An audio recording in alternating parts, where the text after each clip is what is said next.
Hi everyone. So I'm going to cover a propaganda technique today in the exploitation section of the propaganda game known as passing from the acceptable to the dubious. Techniques of exploitation appeal to one's personal weaknesses and insecurities. That would be vanity, greed, misunderstanding, and biases. These are some of the most common and pernicious examples of propaganda seen in many public situations. The dictionary defines exploitation as the act or fact of treating someone unfairly in order to benefit from their work. Exploitation as a technique of manipulation is further defined as meaning to use another to promote oneself. This could be to inflate one's ego at the expense of another or to inflate one's wallet. Either way, prey and predator are needed for these exploitation devices to be successful. Passing from the acceptable to the dubious technique is generally a gradual morphing of a string of thoughts or suggestions, hooking us with a projection of confidence. It is a building being built to establish credibility, but the roof that is placed on top of the house is made of plastic wrap. The victim is so preoccupied with the walls and floors that they don't even notice there's actually no roof. The perpetrator of this technique states a series of propositions. The early ones are readily acceptable to the audience or reader, but the concluding statement is dubious. The listener or reader is expected to accept blindly the later ones because he has accepted those which came before. It is also important to point out that the word dubious does not translate as false. Rather, it suggests doubt, something that is questionable or uncertain. Synonyms are ambiguous, obscure, unclear, undecided, uncertain, hesitant, and fluctuating. An example of passing from the acceptable to the dubious is demonstrated in the following video where Ted Johnson and Chris Matthews make a case for Oprah as president. Obviously would come in with enormous advantages. People like her. People like her, the money advantage. She has, she's an inspiring personality. She comes in with a lot of positives into the campaign, and obviously one of the world's biggest celebrities. The exact quote is, people like her, the money advantage, she's an inspiring personality, one of the world's biggest celebrities. Later, Ted Johnson and Chris Matthews continue to make their case, saying afterwards she'd make a great president. This is a perfect example of passing from the acceptable to the dubious, in my opinion. Absolutely, people like Oprah. Absolutely, she has a money advantage. Absolutely, she's an inspiring personality. But the conclusion still remains questionable. The preceding propositions are used to establish a foundation. The conclusion is suggested to be accepted because of that foundation. This is a good time to mention that whether or not Oprah would make a good president is an entirely separate issue. Our main goal in searching for these techniques of exploitation should be to discover them. Feel free to have whatever opinion you want on the qualifications for POTUS. It is irrelevant to the method of delivery used in the above argument. This example could have been a segment on Fox with conservatives arguing whether Chuck Norris would make a good president. If they transition from a series of fairly acceptable propositions to a dubious conclusion, they've used a propaganda technique of exploitation. In another example, we find the following quote. The nation of Iran has been proven to be developing a nuclear program. They admit it. They even brag about it openly now. They even say with a smug impunity that nobody will stop them, and they've renewed their importation of weapons-grade uranium. Clearly, it is high time for a preemptive strike against their nuclear facilities. This is clearly a leap. The arguer strings together a series of propositions that are credible enough and finally he steps as quietly as possible from the believable to the questionable, hoping he has established enough credibility for no one to notice that leap. In the next example, we see an advertisement for a tire company. It reads, "When you get in your car, you want to know that it's safe. Your family is the most precious cargo you'll ever carry. Get Michigan tires and know your family is secure riding on the safest tires on the road." Here again, the tactic is to warm up the listener, to soften them up with a matter that no one could disagree with. We all want to know that getting in our cars is safe. Thumbs up. We all know that our families are the most precious cargo we'll ever carry. Big thumbs up. In the mind of the listener at this point, I have little reason to believe that the next thing that gets said would either be false or questionable. Finally, the advertiser can sink their teeth in and sell their tires. The following was a statement made by Ann Coulter. Certainly a polarizing personality, but she's only worth my attention if she uses faulty reasoning or deception. In this case, the author believes she clearly does. The quote reads, "Liberals never ever drop a hellacious idea, they just change the name. Abortion becomes choice, communist becomes progressive, communist dictatorship becomes People's Democratic Republic, and Nikita Khrushchev becomes Barack Obama." The author of this example explains, exploring this sequence of proposed concepts, Ms. Coulter starts with the fairly acceptable replacement of abortion with choice, particularly given current political usage, which similarly equates anti-abortion with pro-life.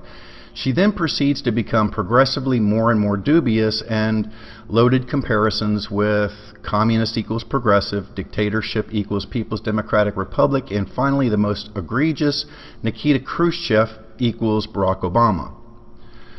Particularly when a series of propositions such as this land on conservative voters, first she establishes familiarity and solid agreement with right-wing voters by claiming that liberals are tricky and snake-like, changing their skin and changing language, which is readily acceptable by her listeners. But at some point, the nearly invisible transition occurs, and eventually we end up with Nikita Khrushchev and Barack Obama in the same sentence. Clearly two very different world leaders with very different policies. And as the author suggests, the leap with each comparison gets more and more dubious and opinionated. Here is another example. An individual states the following: "Just listen to me. The swine flu got started in Mexico. It killed over 500 people there, then it spread to America, and now it's even been found to have spread globally over the past year, and the World Health Organization has declared it a pandemic. I'm telling you, this will be a plague that will wipe out whole cities before long." In this example, there isn't much of a transition from acceptable to dubious. However, here we find exaggeration at the very end of the statement as opposed to an egregious conclusion. This is a good example of a dramatic setup. Like in the previous examples, there are claims that are probably demonstratable, but here we find emotion, appeals to fear, and an almost Armageddon-type tone. Finally, the proclamation of whole cities being wiped out, which is possible, but the arguer neglects to consider outbreak reactionary organizations that have quarantined and pushed back and even completely stopped flu epidemics frequently in the past. The counter to those who use the technique of passing from the acceptable to the dubious is patience and to avoid knee-jerking. Just because an argument is being postured, or an opinion is being given, or even a statement is being made, hear it out to the end. Recognizing this technique teaches us not to jump to conclusions too soon, not to mention that looks can be deceiving. A recent interview with Bill Clinton exemplifies another way in which the technique passing from the acceptable to the dubious plays out. A few days ago, in response to critics who have suggested that you should have resigned in the wake of the Lewinsky scandal, you said that you should not have. If you were president now, in 2018, with everything that's going on with the Me Too movement, how would you have approached the accusations differently? Well, I don't think it would be an issue because people would be using the facts instead of the imagined facts. If the facts were the same today, I wouldn't. In 1998, President Clinton shocked the world, first denying, then admitting to an affair with then White House intern Monica Lewinsky.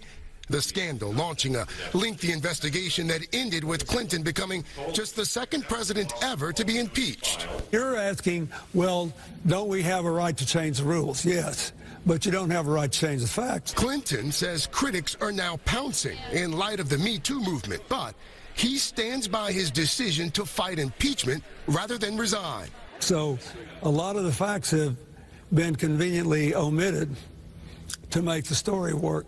But I think partly because they're frustrated that they got all these serious allegations against the current occupant of the Oval Office, and his voters don't seem to care. I think I did the right thing.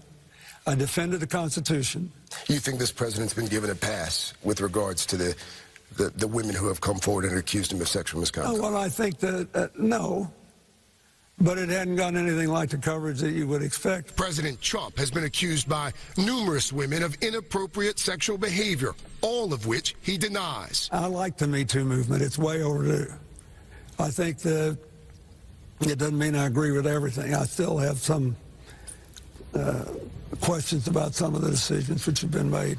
So let's look at the beginning of this interview more carefully. The interviewer asked, if you were president now with everything that's going on with the Me Too movement, how would you have approached the accusations differently? President Clinton replies, well, I don't think it would be an issue because people would be using facts instead of imagined facts. If the facts were the same today, I wouldn't. So let's forget about how slippery sounding this is and how vague and diversive it seems. It is still relatively acceptable. He is making the point that there is a difference between facts and imaginary ones. He goes on to say that you're asking, don't we have the right to change the rules? Yes, but we don't have the right to change the facts. Perfectly fine. He goes on to say, so a lot of the facts have been conveniently omitted to make the story work. I think partly because they all have these serious allegations against the current occupant of the Oval Office. Now we're starting to leave the acceptable behind. We've now transitioned from facts are not imagined to I'm getting heat because of Trump. This isn't dubious because it's necessarily false. It's dubious because he was asked about if he would approach his allegations differently if they happened today. This is questionable to me, which is Webster's definition of the term dubious. And these facts that he is trying to include in a conversation about omitted facts, to me, are two entirely different things. Fact is that he does not deny that he had an affair with Monica Lewinsky and several other interns. Telling the interviewer that there were facts that weren't addressed does not cover up the fact that the interviewer is asking about. Again, the passing away from acceptable continues. He goes on to say, I think I did the right thing. I defended the Constitution. To me, this is an obvious attempt to reach back to the acceptable. Another attempt is made to appear to reside in the realm of the acceptable. I like the Me Too movement. It doesn't mean I agree with everything. This is relatively acceptable, but the dubious has already appeared, so it's too late for me to see this entire interview so far as anything but damage control. So here's the second part of the video. This Me Too era has done, it's forced a lot of women to speak out. One of those women, Monica Lewinsky, she wrote in an op-ed that the Me Too movement changed her view of sexual harassment. Quote, he was my boss, he was the most powerful man on the planet, he was 27 years my senior. With enough life experience to know better, he was at the time at the pinnacle of his career while I was in my first job out of college. Looking back on what happened then, through the lens of Me Too now, do you think differently or feel more responsibility? No, I felt terrible then. And I came to grips with it. Did you ever apologize to her? No, yes, and nobody believes that I got out of that for free. I left the White House $16 million in debt. But you typically have ignored gaping facts in describing this, and I bet you don't even know them. This was litigated 20 years ago. 2/3 of the American people sided with me. They were not insensitive to that. I had a sexual harassment policy when I was governor in the 80s. I had 2 women chiefs of staff when I was governor. Women were overrepresented in the Attorney General's office in the 70s for their percentage in the bar. I've had nothing but women leaders in my office since I left. You are giving one side and omitting facts. Mr. President, I'm not trying to present a side. You asked me if I agreed. The answer is no, I don't. And I asked if you'd ever apologized, and you said you had. I have. You've apologized to her. I apologize to everybody in the world. It is important to me that everybody who has been hurt know that the sorrow I feel is genuine. First and most important, my family, Monica Lewinsky and her family. But you didn't apologize to her. I have not talked to her. Do you feel like you owe her an apology? No, I do. I do not.